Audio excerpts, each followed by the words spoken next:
Tell me a little bit about what we read yesterday. We read about this girl.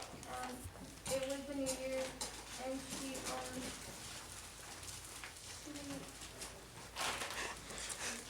this year was for her to find herself. Yeah.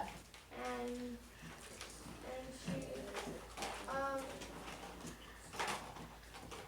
and that's the end. Okay, so can anybody add to that? That was a great start, thank you. So she said it's about a kid, it's the new year, and she's supposed to find herself this year. Can anybody add to that any details or anything that you remember? Reese, can you put your partition up? What else do we remember? What kind of New Year is it?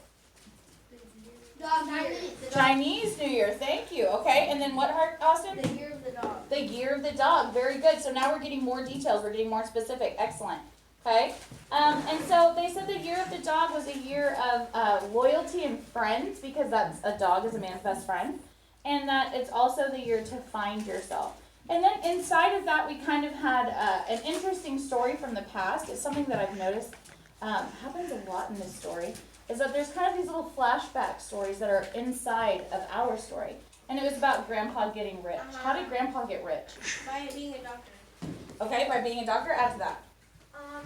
He got this space, and he had a lot of other hospitals that were like, they weren't with him.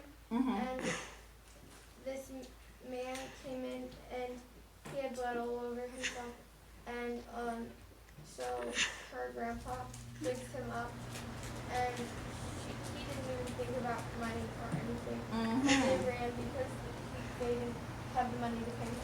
Okay, so he didn't even think about money to take care of this patient who'd been hurt. He just saved the guy's life, and then they ran away. But everybody else started coming to him because they thought, oh, this guy, he really actually cares about us. He's not just worried about how much money that we can give him. He really cares about us and if we're healthy and if we're safe. Okay, so let's move on to chapter 4. It's called Talent. And right when I said that, I remembered something about our big teenage sister, Lissy.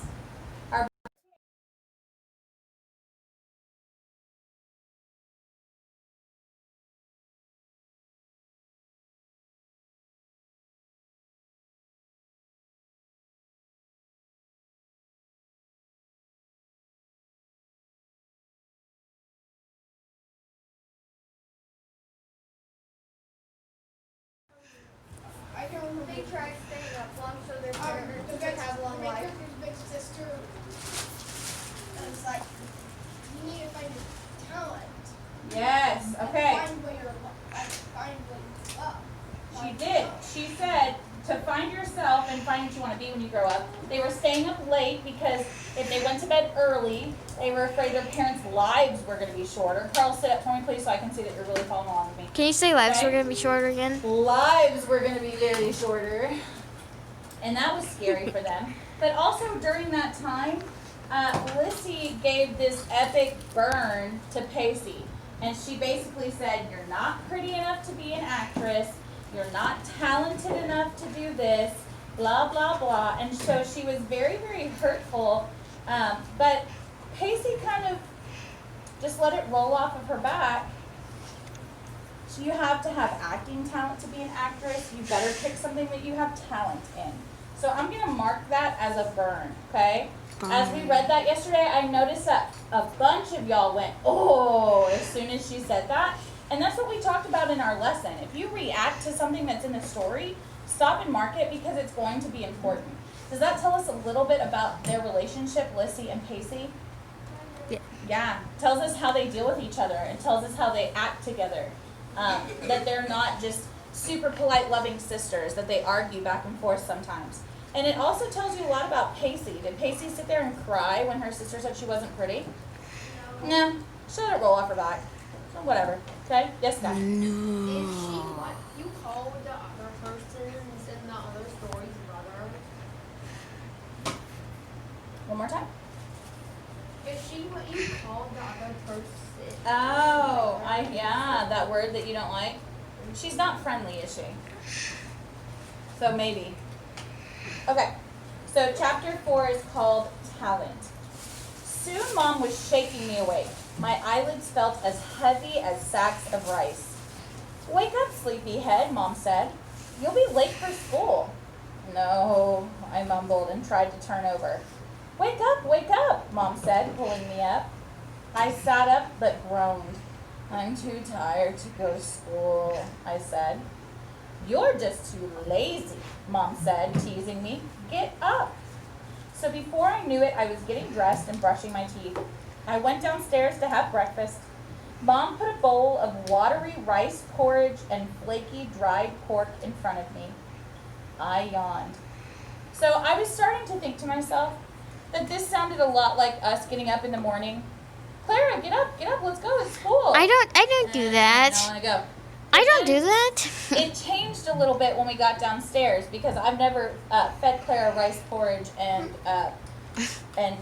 flaky dried pork. But I don't. So I I'm not have like a that. lot of places in this story where I can make a connection to this story, but then also places where I'm thinking like, ooh, I wonder if that tastes any good. It doesn't sound like it does. Well, who knows? Try something new. I know, we might have to try something new. Do I have to go to school? I moaned. Yes, Mom said. How else will you learn things? Besides, you shouldn't start off the year of the dog as a lazy dog. Will school teach me what I'm talented at? I asked. Mom mentioning the year of the dog reminded me about finding myself. Yes, Mom said. I'm sure it will. No, Lissy cut in. It won't.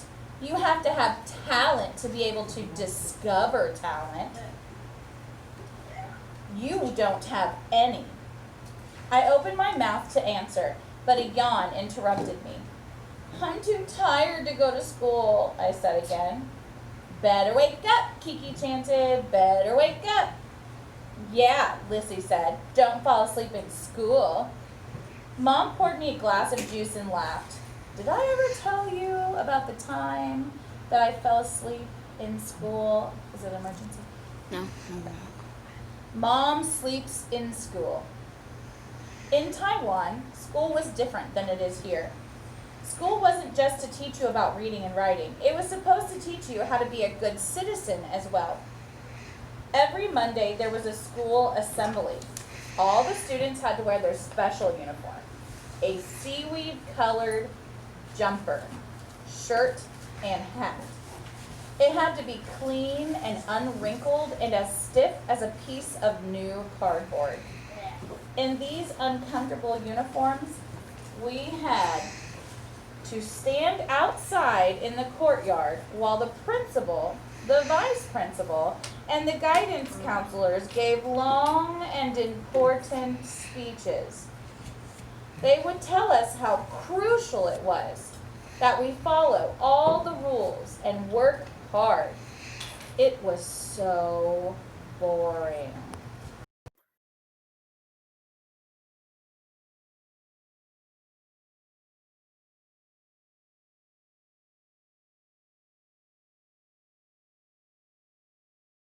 Special guest.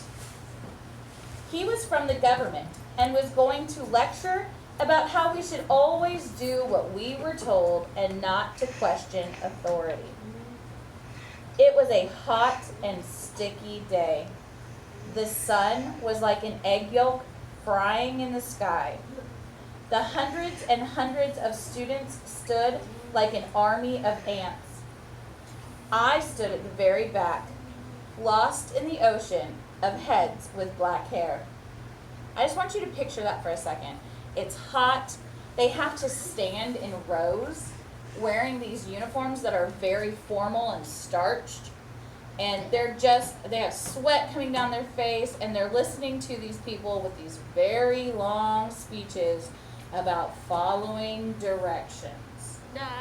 I almost feel like have you ever had that speech after you've done something you shouldn't have, and they're just standing there telling you, make sure you follow directions, make sure you follow directions.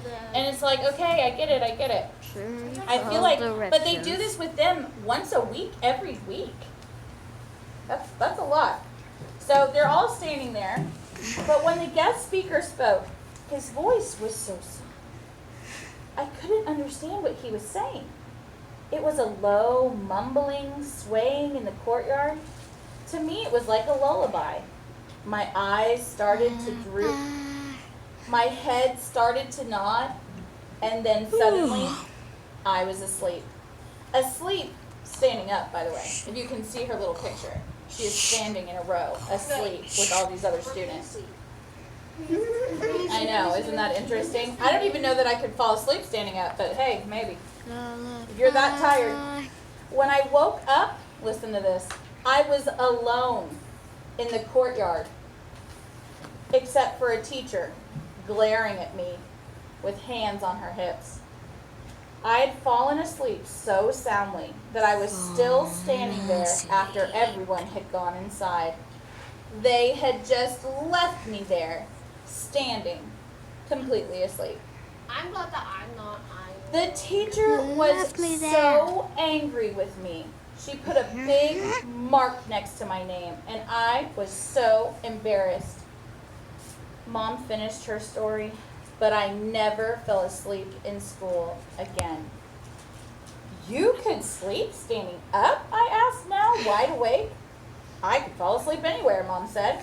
I was very talented. Okay. Our next chapter is called A Surprise. And remember, these little tiny illustrations at the beginning of the chapter are usually included within the chapter. And the last chapter, the little illustration was a little bowl of porridge. It wasn't the most important piece of our chapter, the porridge, but it was still a part of it. So I like the illustrations are kind of giving us a little sneak peek. To get to school, Lissy and I had to walk down the street to the bus stop. Next year, Lissy wouldn't be going to the bus stop with me. Lissy was almost a teenager. I had a feeling she was a teenager. Unfortunately, she's what we call a tween. The tweens. That's what you people are. We're tweens. Like Gideon? We're tweens. You're tweens. Usually we call tweens a 10, an 11, and a 12-year-old. Tweens. Okay, so she actually seems like she's probably y'all's age. Let's read on a little bit and see. I have an idea. I think she's probably y'all's age.